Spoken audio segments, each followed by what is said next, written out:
do want to go right now to Bridgette and Wayne Todd. They are two Americans who are in Negril, Jamaica right now at their hotel.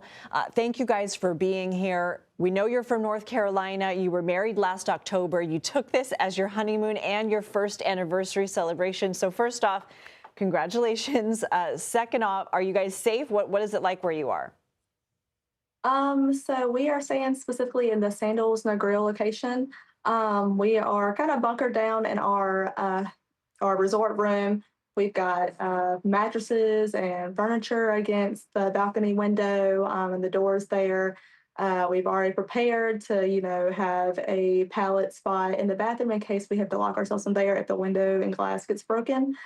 Right now, I think we're getting the start of the worst part of the hurricane. We can definitely hear a lot of wind outside, lots of slamming of unsecured doors. We've been taking little peeks outside the window, and there's just debris everywhere. And you guys are from North Carolina. Have you ever experienced anything like this? How did you know what to do, like with the mattresses and then in the bathroom? So we do get hurricanes in North Carolina. They just had one hit last year in the Yeah. western part of North Carolina that did a lot of damage. The part of North Carolina we live in is about 4 hours from that location.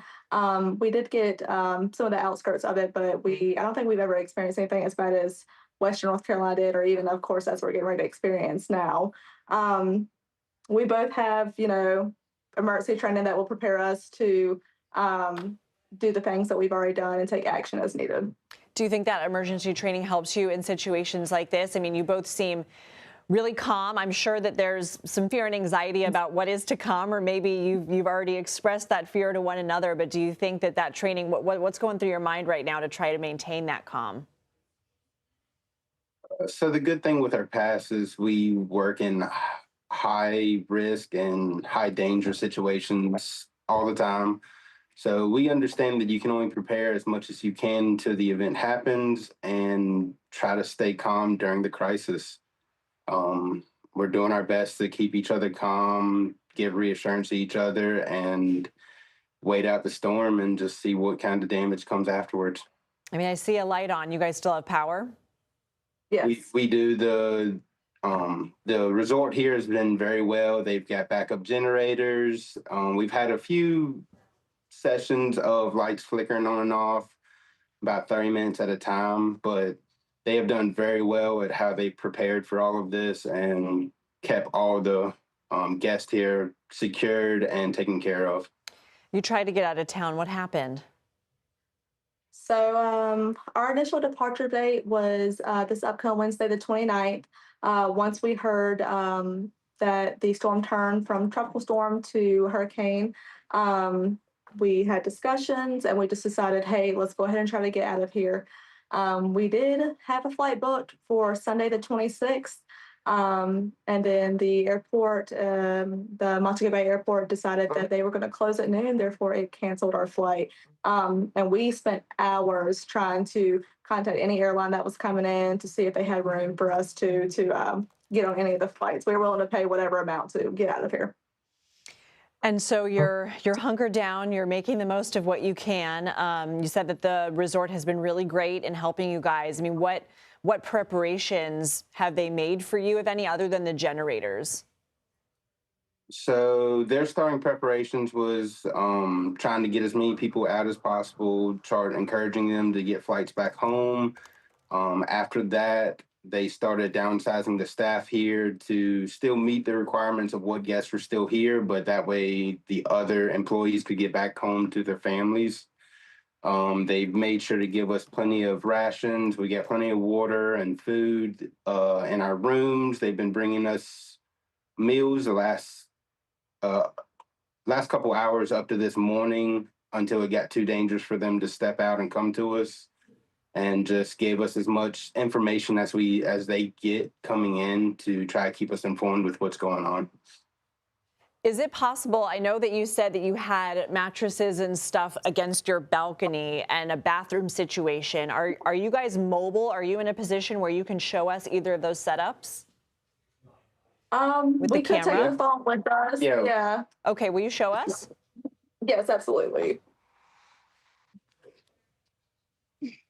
So this is going to be our bathroom situation. We already have like one of the cushions on the ground, just for a little more support, some blankets, some pillows. We also already have our bathtub filled up with water just in case water here becomes contaminated.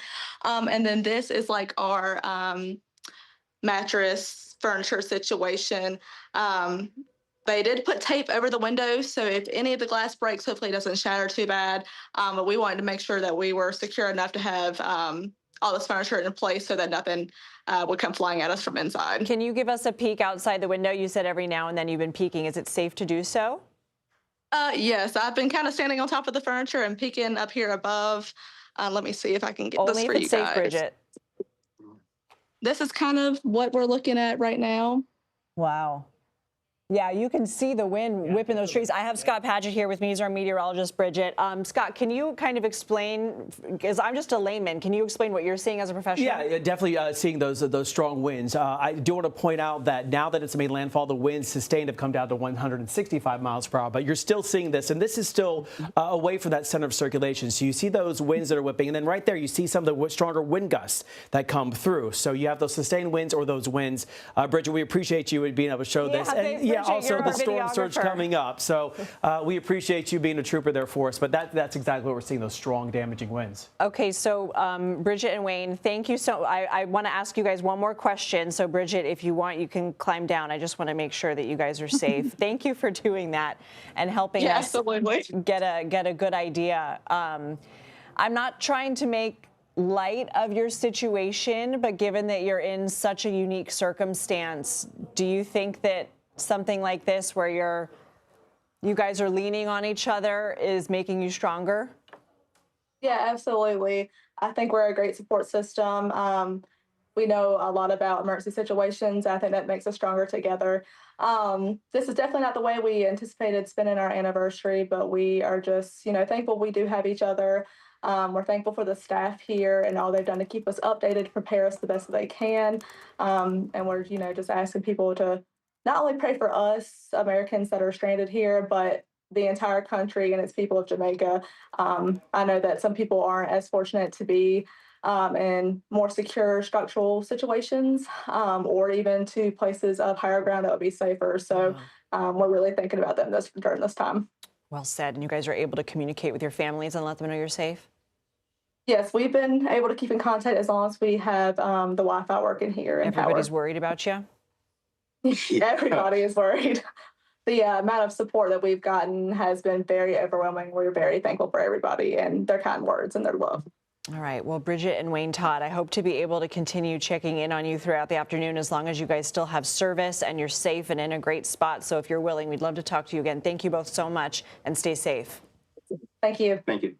All right, let's go, Scott Padgett, to you. Those images outside of the window were just mind-boggling, and they're so calm. Yeah, they really are. And they did a lot of things smart, having the bathtub full of water, because when you lose power and you're not going to have fresh water, it's great that they did that. It's interesting, at 1 o'clock this afternoon, when Melissa made landfall, the center of circulation was 25 miles southwest of Negril. It's moving north-northeast now at 8 miles per hour. So with that in mind, I want to show you can't see moving north-northeast at 8. Look at this, though. That center of circulation, it's moved its way on shore. So the friction from the land, the winds have come down to 165 mile per hour sustained winds as it's moving north and northeast. Pressure 899 millibars. So to put this in perspective, we always talk about the Saffir-Simpson scale. This is the measure of the hurricane force winds. You can see when you get to a category 3, those are winds of 111 to 129 miles per hour. Category 4, 130 to 156. And then at 5 is 157 miles per hour or higher. So we're still with that Cat 5 as it's moving on shore, even though it has come down to 165 miles per hour. So we talked about that wind field, 400 miles across. So this yellow area indicates those tropical storm force winds. Then the orange area indicates those winds that are getting very close up to hurricane strength. And then the red is hurricane strength, which is 74 miles per hour.